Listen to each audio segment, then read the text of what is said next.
आई एगो छोट चुटकुला बा कविता के माध्यम से कि चाउमीन आइल बर्गर आइल, चाउमीन आइल बर्गर आइल, चाट बर्गर भइला से, चाउमीन आइल बर्गर आइल, चाट बर्गर भइला से, साली प्रसिद्ध भइली जीजा के घरे अइला से।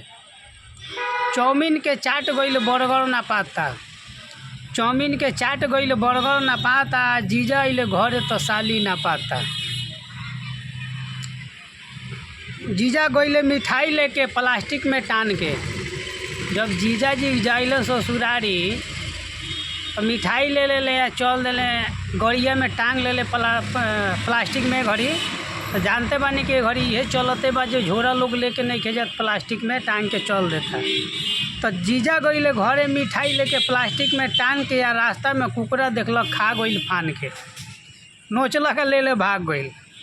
तो जीजा जी का गइले जानता नहीं कि कुकुर के पीछा कैलन, कुकुर के पीछा कैलन, लगलन दौड़ के धरे, कुकुर के पीछा कैलन, लगलन दौड़ के धरे, या ठेस लागल गिर गइलन, लगलन मुँहे माटी भकोरे।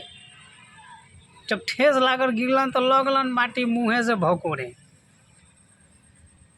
ओकरा बाद में देखी जब मुँहे माटी लगले बकोरे तब कितना बढ़िया बात बा के हंसे हंसावे के भइल रहे खेला, हंसे हंसावे के भइल रही खेला, गाँवे के रहे सिकरिया के पीला, गाँवे के सिकरिया के पीला रहे। तो बताई कमेंट बॉक्स में कैसन लागल वीडियो। धन्यवाद।